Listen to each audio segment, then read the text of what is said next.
rakyat, hidup mahasiswa, hidup petani. Ternyata ada suara lain yang bicara tentang hidup.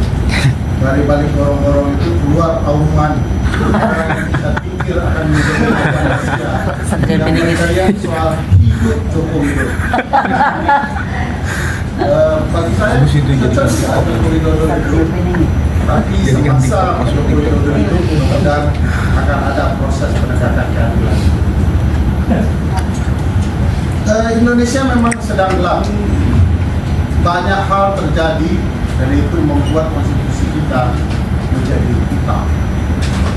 Kita bisa lihat sekarang ada upaya menghitamkan konstitusi ketika negara takut dengan lagu, negara takut dengan lukisan.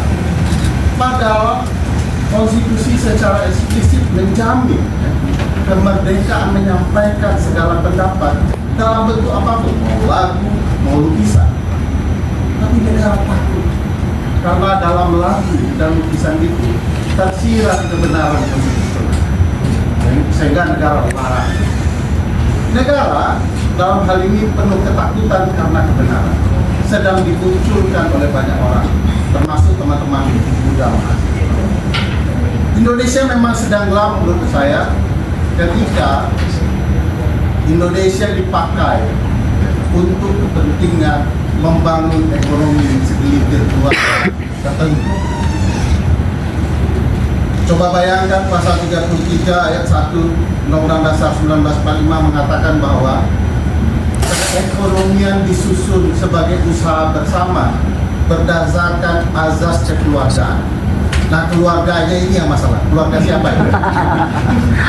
Ternyata keluarga itu adalah keluarga orang-orang tertentu, keluarga mantan presiden, keluarga presiden saat ini. Kita bisa lihat wajah dan antara uang sebesar itu, sebanyak itu, katanya untuk efisiensi, ya. Ternyata di antara efisiensi anggaran itu diperuntukkan untuk makan bergizi gratis hanya 20 triliun. Sementara untuk proyek investasi baru dipergunakan sekitar 320 triliun. Ini bukan efisiensi, tapi mengambil uang kita untuk bisnis baru dari keluarga-keluarga tertentu. Memang Indonesia sedang gelap. Hukum dipakai untuk membunuh lawan. Mas Budi sudah sampaikan tadi. Membunuh oposisi jadi jalan atau cara tersendiri untuk mengabaikan upaya penegakan hukum sesungguhnya. Jadi pasal 28D Undang-Undang Dasar yang bicara soal keadilan sudah dihitamkan oleh penguasa untuk membuat Indonesia semakin gelap. Jadi konstitusi kita digelapkan semua untuk kepentingan menghancurkan demokrasi. Saya tidak percaya juga dengan partai politik, tapi saya lebih tidak percaya kalau oposisi disuruh hanya untuk menghidupkan kepentingan pemerintah yang berkuasa. Tanpa oposisi, nonsen demokrasi. Tanpa oposisi, nonsen suara rakyat. Seberapa kuat rakyat? Bagi saya, kesatuan rakyat dan oposisi adalah sebuah kemestian yang harus kita bangun untuk melawan kekuasaan. Tidak mungkin tidak atau tanpa. Indonesia memang sedang gelap dan akan terus gelap. Tapi saya percaya bahwa cahaya itu akan segera datang kalau anak-anak mudanya bersuara menyampaikan apa yang benar. Hari ini turun ke jalan luar biasa. Media tidak meliput teman-teman mahasiswa. Saya pikir teman-teman mahasiswa juga tidak peduli karena mereka lupa ini generasi milenial dan generasi alfa. Mereka tidak peduli dengan TV dan televisi karena mereka punya cara sendiri untuk menyampaikan pesan mereka melalui media yang namanya media sosial. Memang Indonesia sedang gelap, tapi cahaya itu segera datang. Saya yakin di mana-mana tempat di Indonesia sekarang pergerakan sedang dibangun.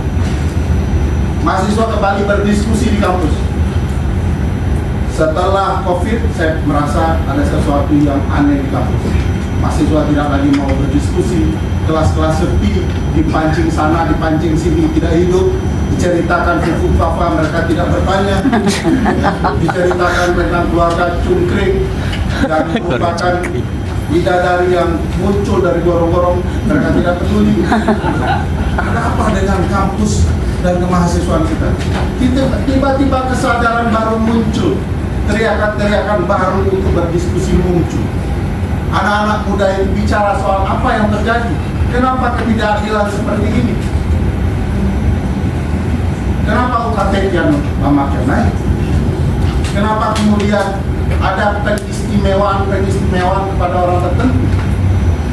Kenapa harus keluarga ini ada di sini? Padahal mereka belum berproses. Saya katakan ke teman-teman mahasiswa mulai hari ini, yakinilah bahwa seluruh proses alamiah di kampus bukanlah hal yang penting lagi. Kalau Anda bukan keluarga istana, Anda bukan siapa-siapa.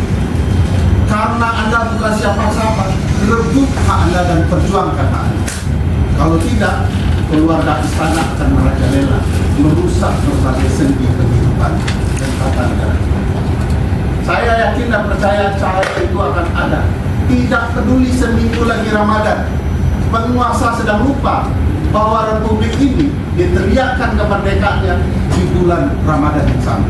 Jangan dipikir kami akan fokus kepada membeli perbukaan tiap maghrib. Kami akan fokus selain membeli pembukaan tiap maghrib, juga akan ada diskusi-diskusi baru yang mungkin akan meruntuhkan kekuasaan. Saya harus ingatkan kepada ibu bapak sekalian, ada hal yang menakjubkan baru saya lihat beberapa hari belakang.